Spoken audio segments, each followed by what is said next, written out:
and welcome to Around the Clock. I'm your host, Yolanda Greaves. On today's show, we're going to be talking to Dawn LaFontaine about her business, Cat in the Box. We will have our Selectmen's update from the meeting that happened on July 11th. We have our ever-popular Around the Town tour. We're going to take a few stops outside of town. We're going to go to the Sheraton Tara for a Leadership Metro West graduation. We have some great footage of the July 4th concert in Boston.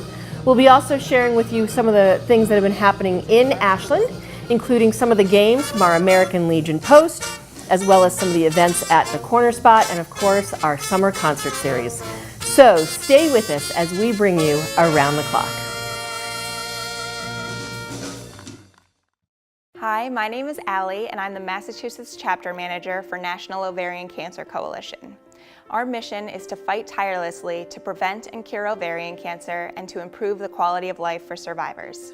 Many don't know that ovarian cancer is the deadliest of all gynecologic cancers, that 1 in 75 women will be diagnosed in their lifetime, and that there are no screening tests available. That is why on September 9th, we will come together in Teal for our largest community event, the 20th annual Run Walk to Break the Silence on Ovarian Cancer. This flat 5K along beautiful Carson Beach in South Boston is wonderful for walkers and beginner and advanced runners.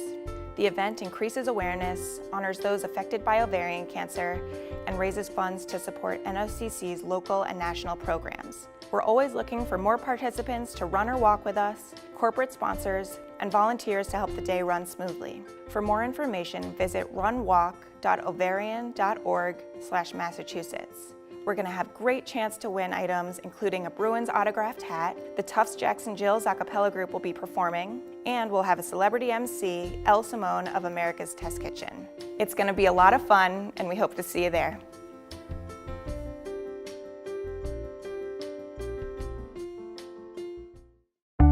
It's time for the Selectmen's update for the meeting that happened on Wednesday night, July 11th. It was a rather long meeting, a lot of different issues that were discussed.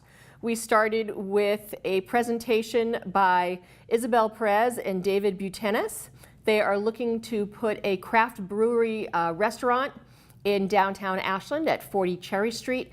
They had to come before the Board of Selectmen because they're looking to put their entrance in the municipal parking lot of Town Hall, and we would have to give them approval to remove one of the parking spaces for that. We are going to look at their plans, but most likely that will be going forward. They look to live in town as well as create this business in town. We also approved a one-day liquor license for Culture Fest, which is happening on July 21st at the Corner Spot. There's all kinds of activities down there, so you can check the calendar for that, but that one's July 21st. We also had a number of multiple one-day liquor licenses for the Corner Spot at different times, for Fireflies Barbecue, for Zealous Beer Company, and for Exhibit A Beer Company. We then also voted the letter of non-opposition for Trichome, which is medical marijuana. That was not approved. It was a vote of 2 to 3, so we will not be moving forward with the Trichome medical marijuana on Pond Street in Ashland. From there, we went to our consent agenda. We have some toll roads, the resignation of Beth Rosenblum from open space. We also had a proclamation for Beth Rosenblum. Beth has been in town for many years. You've seen her around. She's a big supporter and does a lot of work with CPC and open space, and it will be a loss to the town as she leaves. So we recognized her at our meeting last night. We then went into our old and new business. We had to discuss debt exclusion language for the public safety building. That will be on the November ballot. There'll be a portion of the ballot, it'll have to be voted at the special town meeting in November, as well as being on the ballot at the November elections. And that is to allow us to move forward with design engineering for a new public safety building to be built on the intersection of East Union and Union Street. We also discussed the possibility of joining class action litigation of opioid manufacturers. There's been a number of high-profile people here in Massachusetts that have been doing this. We as a town are looking to see if it's beneficial for us to participate in this. We're going to get a little bit more information from our town manager in regards to the benefits, the costs, and what it would mean for our community to participate in this. As Carl Hackinson, one of our selectmen, said, these class action litigation suits can take a long time before you see any benefit. So we'll be voting most likely that at our next meeting. We then discussed some housing legislation that is going through both the House and the Senate. There are two slight different versions of the bill. We were looking to possibly do a vote by the full board to support one of them. Many of us still need to do a little more research, and you have the ability to do the research as well. You could go and get the information to decide if you think any of these housing bills should pass, and you could call your state rep, Jack Lewis, or your state senator, Karen Spilka. We then discussed what we're going to do regarding the planning process for town-to-own properties. As has been discussed at a number of our meetings, the town has purchased a fair number of properties and houses and barns and things like that, and we need to get a good handle on what we have, how we've purchased it, and how we might use that space moving forward. We're going to be looking at doing a town-wide forum probably early in the fall, so be on the lookout for that. And if you have any thoughts on any of our properties, please feel free to reach out to the Board of Selectmen. We then had our town manager reports. He talked to us about a business improvement district grant. This is a state grant that we received to look at how we can improve some of the businesses and create a business district in our downtown to help some of our local businesses as they move forward to improve their space and their business as well. We discussed the vacancy or the upcoming vacancy of our Human Resources Director. Gregory Enos was our first Human Resource Director. We had him here on Around the Clock after about a month or two on the job, and we're sorry to see him go. His last day will be August 3rd, but we do congratulate him as he is going on to a town administrator position in a town a little bit closer to home for him. So thank you, Gregory, for your work. You will be missed here in Ashland. The last part of our discussion from the town manager's report was the discussion of the upcoming third downtown forum. So we had one forum to get input. We had a second input to get feedback on wider sidewalks, more bike lanes, and the third forum will be on August 22nd at 7 p.m. at the community center. And this will be a presentation by BSC, who is our consultant on the design. It does include some bike lanes on certain streets, wider sidewalks on other streets, and how the two and the different streets will work together. They'll get us to 25% design, and then we're in the process of seeing how we can fund 75 to 100% and then actually doing the work. And that wrapped up the meeting for July 11th. Our next meeting will be the second Wednesday in August. Stay tuned for more Around the Clock, and thanks for watching this Selectmen's Update.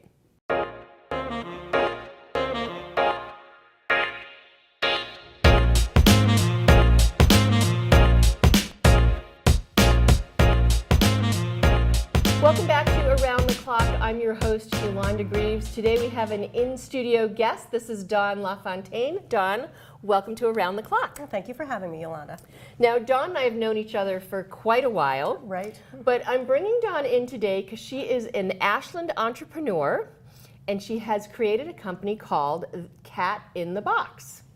So tell us first a little bit about Cat in the Box. Well, Cat in the Box is a company that makes cardboard box-based toys for cats. So I'm going to show you one that she has made. Okay. Tell us how you decided to create a box like this. Well, would you like the story of how I came to think about it? Yeah, first? please. It's actually a little bit of a funny story. I was accompanying my mother to her cat sitter. She's got 2 cats and she was going away on a trip.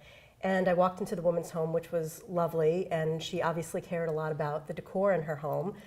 But her living room was strewn with cardboard cartons. Regular cardboard cartons. Right. We'll put this down for a minute. Amazon boxes. Okay. And she could see me looking at them, and she said, "Oh, they're for the cats." So I know why cats like cardboard boxes, but it got me thinking: why do people put up with filthy, ugly Amazon cartons in their home? So that's how I started thinking about it. Okay, so this one I had up first is a block of cheese. That's right. With lots of holes, so that's a fun one. And you have one over there as well. And it's a nice milk carton. Mm-hmm. So how did you create the design for these? Well, I was actually trying to think about something that would be fun and whimsical, something that might be tangentially related to cats like milk and cheese are. And something that would be sort of humorous for people to blow up a common object that most people recognize quite easily. Interestingly, the product was picked up by a design magazine called designboom.com, which is one of the premier design magazines in the world, and they referred to it as a Warhol-esque stroke of genius. No, we all got a good chuckle out of that as well. Yes. And I wish I had been thinking of that when I created it, but that wasn't the train of thought. So when did you start the company? I only started in January, actually. I started, it took a while, of course, to have the boxes designed and manufactured before that, but I didn't actually open my doors till the end of January, my virtual doors. I was going to say, no brick and mortar, No, all online. Mm-hmm. So if someone were interested and wanted to go see your boxes in action with pictures of cats, and we're going to share some, where might they go to do that? Well, they can actually look on my website where there are plenty of pictures of cats in the boxes. My website is thecatisinthebox.com. They can also look on Instagram where there are many more pictures, and the handle for my Instagram account is also thecatisinthebox, but with periods between the words. So do you yourself own cats? Well, anybody who knows me will know that my home has always been a menagerie of sorts. Okay. Cats, dogs, fish, gerbils, rats, birds, guinea pigs galore. We are by design not current cat owners because I am in the process actually of becoming a foster mother to a pregnant mama cat. So Okay. I actually volunteer at the Metro West Humane Society, which is a no-kill cats-only shelter, and I'm told that I'm getting my cat on Sunday. So, So you obviously like animals. we are animal lovers in our house. Nice, nice. So people may recognize you from being in town. How long have you been here in Ashland? Well, I was actually thinking about that on the way over, and I realized I've lived in Ashland more than half of my life. We live in the same house, my husband and I, that we bought right when we were married. Our kids went to school here. They grew up here, played sports here, and many of my friends are in Ashland. And Yolanda, as you know, yes, we've known each other since our eldest children were preschoolers. Yeah, so, yeah. and it's wonderful. I mean, one of the things I love about Ashland is the small town vibe. When I go to the grocery store or the post office or town hall, I always run into somebody that I know. So what were some of the things as you were creating the business that were unexpected for you? Well, the most unexpected thing is, let me put it this way. Before Cat in the Box, I owned a small service-related business where I met my customers face-to-face.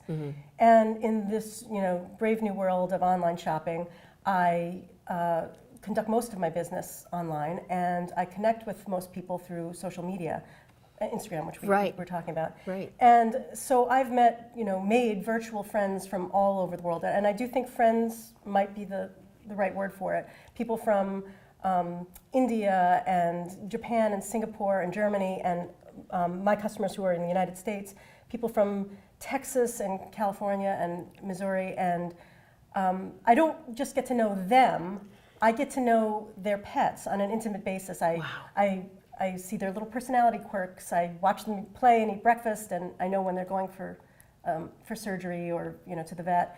And so as an animal lover, this opportunity to become part of a global community of like-minded people has been the most surprising thing of all for me. Wow, good. Great. So one last question before I let you go. So there's a question I ask all new guests that come to Around the Clock. And that question is there something about you, Dawn, that not very many people might know that you'd be willing to share with our viewers? Well, I have to say, I think the thing that surprises most people, if I dare to share it, is that we have been rat lovers in our house. So it's not just cats and dogs. Rat lovers. We so are, pet rats? We're foster families for mainly Rat Rescue, which is a very reputable rat rescue organization out of the state of Maine, and we were pet rat owners for many, many years and foster family. I did not know there was a rat rescue league. Interesting. Is it they're rescuing rats from the streets, or is it these were pets that are? Okay. That's a completely different breed, and those you would not want to be pets. Okay.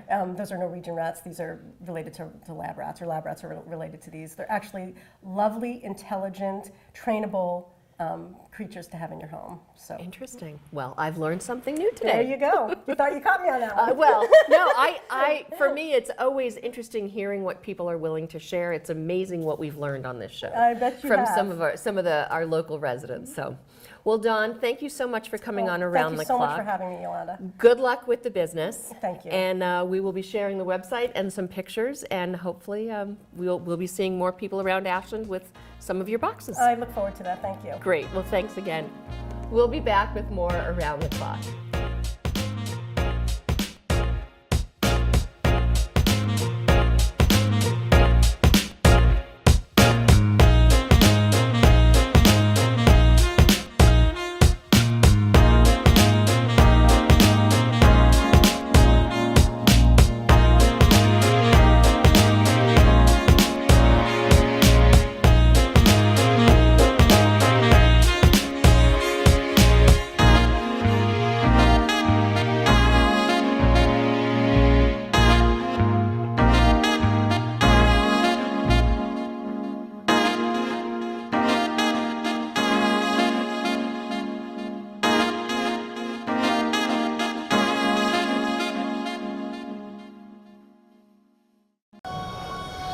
Like a small boat on the ocean, sending big waves into motion.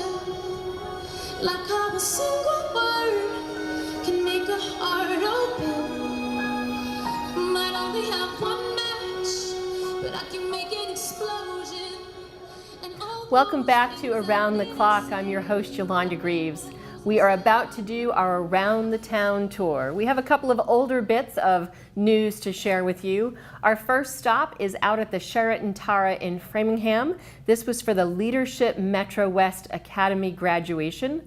Leadership Metro West is a nonprofit organization that takes leaders in communities and different businesses, brings them together for a year, and talks to them about leadership and how they can improve, how they are leaders, and how they can work better in their community. The reason we're sharing graduation is I was a member of this year's class, but also Julie Nardone, an Ashland resident, Peter Weisberger, another Ashland resident, and then Jen Ball, our assistant town manager. It was a great group of people, and it's a great program, and if you're interested, reach out to any of us, and we'll be more than willing to talk to you about it. So when we started the conversation on what will our class project be, there were so many ideas. When you get 30 leaders from around the community who all have their own passions, their own interests, it becomes such an incredible brainstorm, really. And then you put the parameters on, well, you're only gonna be meeting once a month and you have to get this done in a year. And you start to go, but I want to do something more. From there, we're going to come back into Ashland and we're going to head to the American Legion. This is also an event that happened at the end of June. This was the 25th anniversary celebration of the Greater Ashland Lions, also known as the Purple Lions or the Lady Lions. These women used to be a sort of a side group of the Ashland Lions, and 25 years ago, they were allowed to create their own club. They do some great work here in town. So congratulations to the Greater Ashland Lions on celebrating 25 years as a club. It was a great event. Karen Spilka was there to give a proclamation, and it was a really nice night had by all.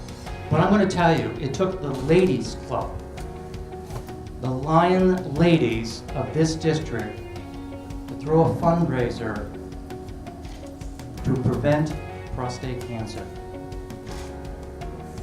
It took the ladies to look out for the gentlemen. And that, I think, was defining of how this group has connected with the needs in the community. It's not always centered on themselves. They do look out what is the need in the community. How can they help somebody else? And then they go and do it. And that, I think, is why. And I'm sorry we don't have purple mustaches here tonight. It would really look good with my jacket, don't you think? But I think that that was really what defines this club. It is a phenomenal group of people. And I'm going to ask the gals, which by the way now includes some guys, to please stand up so that we can appreciate them before we move on. Please.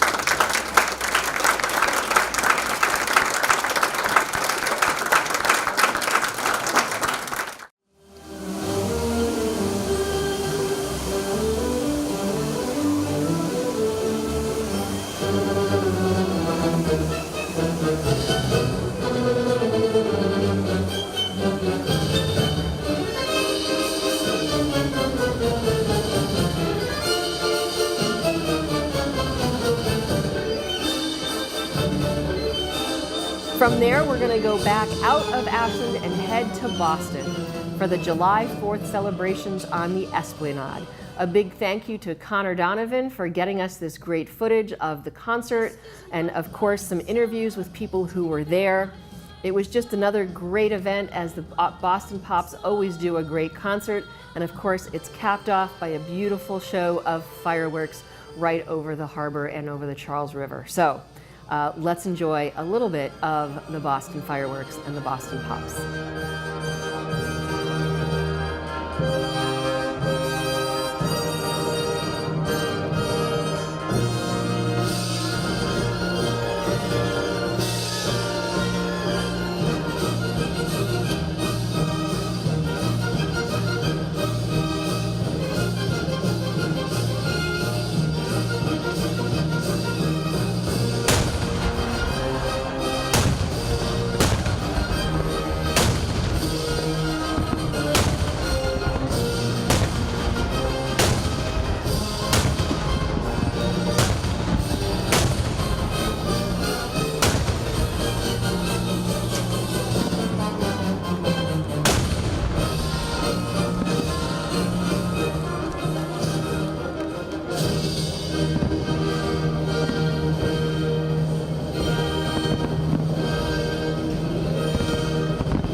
We're going to bring you from one musical event in Boston to our own summer concerts being held at Stone Park. These are summer concerts every Tuesday night. They are sponsored by the Ashland Day Committee. They bring in some great bands. The last week was the New Magnolia Band, some fun jazz music for us to listen to.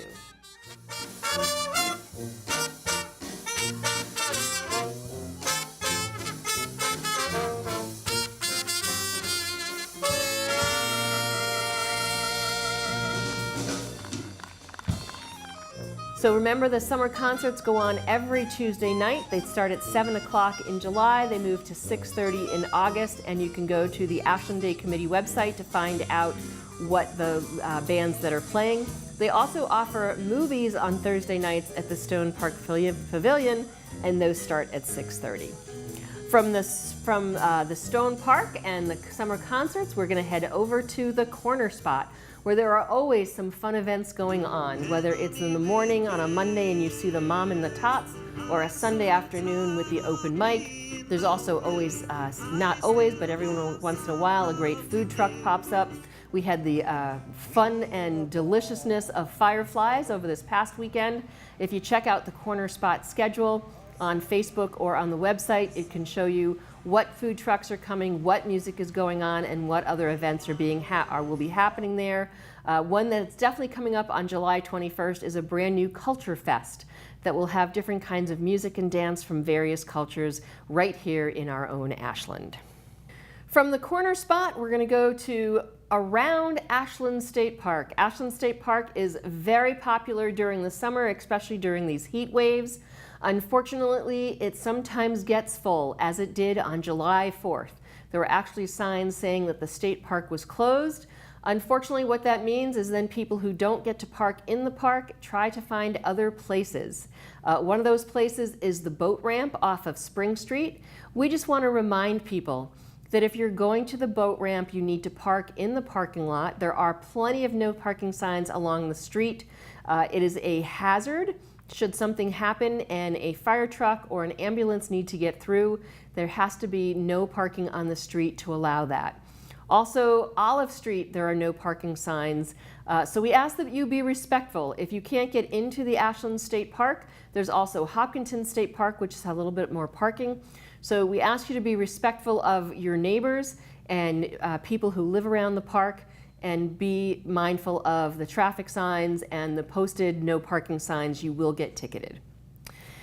From there, we're going to come right here to our WACA studios, where we are going to be presenting the 100 by 100 Film Festival, a 100-second film created in 100 hours. It's happening here at the WACA studios from August 9th through 12th. If you would like to participate, you can email WACA-TV-Ashland@gmail.com to register and participate. Our last stop on our Around the Town tour is middle school at the Ashland Middle School in the baseball fields. We have an American Legion Post baseball team that has been doing very good this summer. They're almost done and about to head to the state championships. They are currently 9-3. They are second in the division behind Lowell, who they did play on Friday the 13th. They have also played against some of the top teams. Some of those teams have been Newton and Hudson and Natick they actually beat. They are hoping to be one of the top teams that make it into the state tournament as they did last year, so we are wishing them good luck. Unfortunately, there's not too many games left until they make it to the tournament, so if you'd like to follow some of our Legion baseball, you can find them probably on Facebook and see where their games are for the state tournament. And I believe that wraps it up for this version of Around the Town. Say it with me, Boston. But I can make an explosion. Come on. This is my fight song. Take back my life song. My song. My power started right now. I'll be strong. And I'll play my fight song. And I don't really care if nobody else believes. 'Cause I've still got a lot of fight left in me. Yeah, I've still got a lot of fight left in me. Thank you guys so much. Please give it up for the incredible Boston Pop Symphony Orchestra. Well, that wraps it up for this episode of Around the Clock. Just a reminder as we finish up that the plastic bag reduction bylaw goes into effect at the end of July, so make sure you get your reusable bags and bring them to the grocery store. If you ever have an event that you'd like to share with us at Around the Clock, please make sure you reach out to WACA-TV or via our Facebook page. That wraps it up. I'm Yolanda Greaves. We'll see you for the next episode.